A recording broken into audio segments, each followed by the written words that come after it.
বাঁশের মই দিয়ে সেতু থেকে চলেছে ওঠানামা, দড়ি দিয়ে টেনে তোলা এবং নামানো হচ্ছে এই সাইকেল সহ বিভিন্ন জিনিসপত্র। তারপরে দুই জলার মধ্যে চলছে যাতায়াত। ঘটনা পশ্চিম বর্ধমান জেলার কাঁকসার বিদবিহারের কৃষ্ণপুরে। কয়েকদিনের ভারী বৃষ্টিতে অজয়ের জলে কাঁকসার বিদবিহারের অজয় নদের মাটির অস্থায়ী সেতু গলেছে, যার ফলে পশ্চিম বর্ধমান এবং বীরভূম জেলার যোগাযোগ কার্যত বন্ধ হয়ে পড়েছে। সমস্যায় পড়েছেন দুই পাড়ের মানুষ। শুরু হয়নি নৌকা পরিষেবাও। দুই জেলার মানুষের জীবন এবং জীবিকাতেও পড়েছে টান। সেই যাতায়াত সমস্যা মেটাচ্ছে একটি বাঁশের মই। কাঁকসার বিদবিহারের কৃষ্ণপুর হয়ে বীরভূমের ইলামবাজারের জয়দেব পর্যন্ত হয়েছে অজয় নদের ওপর স্থায়ী সেতু। সেতু সংযোগকারী রাস্তার কাজ শেষ না হওয়ায় সেই সেতুতে এখনো যান চলাচল শুরু হয়নি। তাই দুই জেলার মানুষকে চূড়ান্ত দুর্ভোগের মুখে পড়তে হচ্ছে। দুর্ভোগের হাত থেকে বাঁচতে কাঁকসার বিদবিহারের কৃষ্ণপুরে ওই স্থায়ী সেতুর ওপর ওঠা নামার জন্য করা হয়েছে একটি বাঁশের মই। সেই মই করেছেন স্থানীয় বেশ কিছু মানুষ। বহু মানুষ সেই মই দিয়ে স্থায়ী সেতুর ওপর উঠেছেন, তারপর বীরভূমে রওনা দিচ্ছেন। আবার বীরভূম থেকেও পশ্চিম বর্ধমানে রওনা দিচ্ছেন সেই বাঁশের মই দিয়ে নেমে। অতি সত্বর অজয় স্থায়ী সেতু নির্মাণের কাজ শেষ হয়ে যান চলাচল শুরু হবার আশ্বাস দিয়েছেন কাঁকসা পঞ্চায়েত সমিতির সভাপতি। তাহলে কিভাবে করছেন এখন যাতায়াত? এইভাবেই চলছে। এই মাচাতে পেরোতে হবে? মাচাতে কি মই করেছে? মই করেছে। আচ্ছা, তাহলে তো এখনো নতুন ব্রিজ কি কাজ শেষ হয়েছে? তা জানি না, মানে ভাবে যাতায়াত করতে যাতায়াত করছি। কিছুটা হলেও সুবিধা হচ্ছে? সুবিধা হবে না, সুবিধার জন্যই তো একটু করেছে। কি নাম? আমরা ব্রিজে হেঁটে হেঁটে যাই, ব্রিজে হেঁটে হেঁটে তারপরে স্কুল যেতে হবে। বলছি যাতায়াত তখন একদিন বন্ধ ছিল, তারপর থেকে এদিকে যাই। মানে এখন তোমরা কিভাবে উঠবে?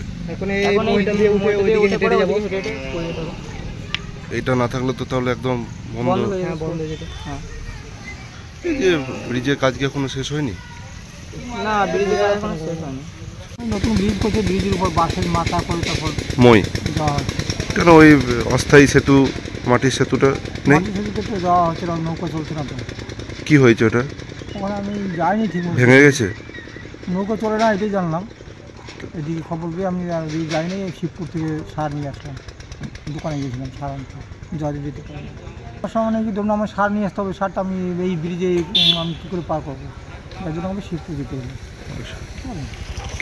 সুবিধা বলতে কি, যখন বয়স্ক লোক তো পার হইতে পারবো না, বিশেষ করে যারা যুবক হয়তো তারা খালি হাতে আসছে, এই তাদের পক্ষে হয়তো কষ্টটা। ব্রিজের কাজ করছে না? ব্রিজের কাজ দাদা দেখুন এখন তো হবে কোথায়, যেখানে জল ওইখান দিয়ে তো কাজ এখনো বন্ধ হয়ে আছে। আমরা চাইছি তো ওই যেখানে জল পেয়েছে ওইখানটা নিচু হয়ে গেছে, ওইখানটা মানে জলটা ওভারফুল হয়ে যাচ্ছে। আগে যে ব্রিজটা আছে সেই ব্রিজের মতনই জল ছাপাই যাচ্ছে, তখন কী করে হবে? ওখানটা একটু উঁচু করতে হবে, মানে যেখানে ওই যে বিল অঞ্চল শিবপুরের কাছাকাছি, যেখানে ব্রিজটা যাতে তাড়াতাড়ি হয় সেটা চাইছে। হ্যাঁ, তাড়াতাড়ি যাতে হয়। তাছাড়া এই সমস্যা ধরুন নৌকা চলছে না, তাহলে আমাদের এই বীরভূম যাওয়া বা বীরভূম থেকে লোক বিভিন্ন জায়গায় যাওয়া আসা খুব সমস্যা হয়ে যাচ্ছে। ধরুন বাচ্চা ছেলেরা এখন মাচা করেছে, মাচা দিয়ে যাচ্ছে, নৌকা চালানো চলে নেই। মই ওইদিকে কি করবো, বন্ধ থাকতো, এখন যেতে পারতাম না, যাওয়া আসা বন্ধ।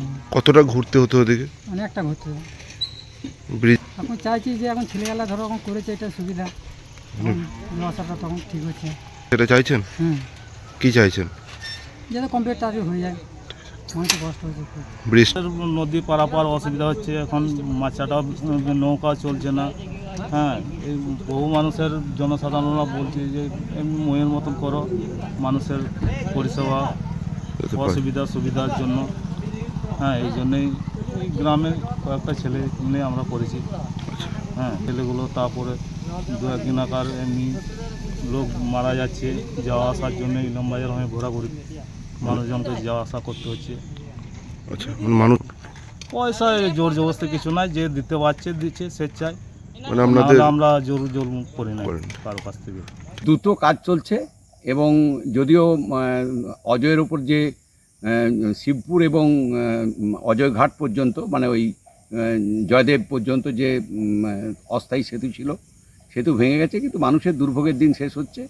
দ্রুত কাজ চলছে। আগামী দিনে কয়েকদিনের মধ্যে, কয়েকদিন নয়, কয়েক মাসের মধ্যেই, যখন যেমন নর্মালি নভেম্বর মাসে শুরু হয় এই আবার নতুন করে ব্রিজ তৈরি করা, আর নতুন করে অস্থায়ী ব্রিজ তৈরি করতে হবে না। আগামীতে খুব তাড়াতাড়ি একদম পার্মানেন্ট সলিউশন হচ্ছে। খুব দ্রুত অজয় সেতু, অজয়ের ওপরে যে সেতু, শিবপুর মানে পশ্চিম বর্ধমান এবং বীরভূমের যে সংযোগকারী মানে এই বীরবিহার থেকে শিবপুর থেকে জয়দেব পর্যন্ত সেতু খুব তাড়াতাড়ি তৈরি হয়ে যাবে এবং মানুষের দুর্ভোগ সম্পূর্ণভাবে শেষ হয়ে যাবে। কাকসা থেকে সনাতন গড়াইয়ের রিপোর্ট, টিভি নিউজ 10। সুলভের সঠিক চিকিৎসার একমাত্র প্রতিষ্ঠান বিবেকানন্দ হসপিটাল। 24 ঘন্টা emergency service, blood bank, trauma care. আপনাদের সেবায় আমরা তৎপর।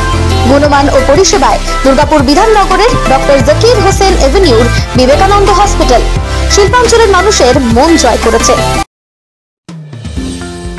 অত্যাধুনিক ডিজাইনের রুচিসম্মত গৃহসজ্জার উপকরণ মানে দুর্গাপুরের কল্পনা স্টিল এন্ড মার্বেলস ও কল্পনা ফার্নিচার। ঘর সাজানোর, চোখ ধাঁধানোর রকমারি আইটেমের মধ্যে আপনি বেছে নিন শুধু সেরার সেরাটি। এখানে আপনি পাবেন বিশ্বমানের সমস্ত ধরনের টাইলস ও furniture, RAK ceramics, Berger paints, Hindware, Nitco, Somany সহ বিভিন্ন বহুজাতিক সংস্থার তৈরি এক্সক্লুসিভ কালেকশন। পাশাপাশি আপনার জন্য কল্পনা ফার্নিচার নিয়ে এসেছে পুচিনা, কার্লন, ইউরেকা ফোকস সহ বিভিন্ন বহুজাতিক সংস্থার আধুনিক মানের আসবাব সামগ্রী। কল্পনা স্টিল এন্ড মার্বেলস ও কল্পনা ফার্নিচারের এক্সক্লুসিভ শোরুম। আমাদের ঠিকানা মুচিপাড়া মার্কেট, দুর্গাপুর 12।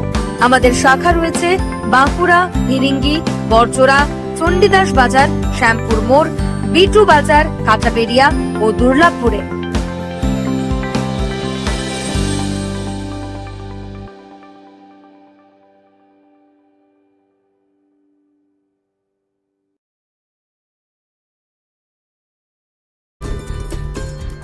সহজেই স্বাস্থ্যসাথী কার্ডের মাধ্যমে সুচিকিৎসার একমাত্র প্রতিষ্ঠান সিটিজেন হসপিটাল, বিধাননগর, দুর্গাপুর।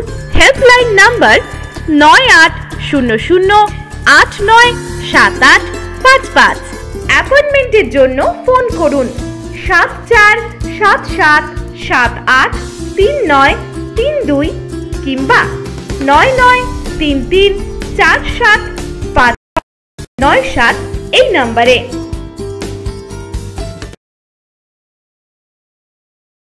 সবার আগে খবরের আপডেট পাওয়ার জন্য সাবস্ক্রাইব করুন আমাদের ইউটিউব চ্যানেল এবং ক্লিক করুন বেল নোটিফিকেশন আইকনে।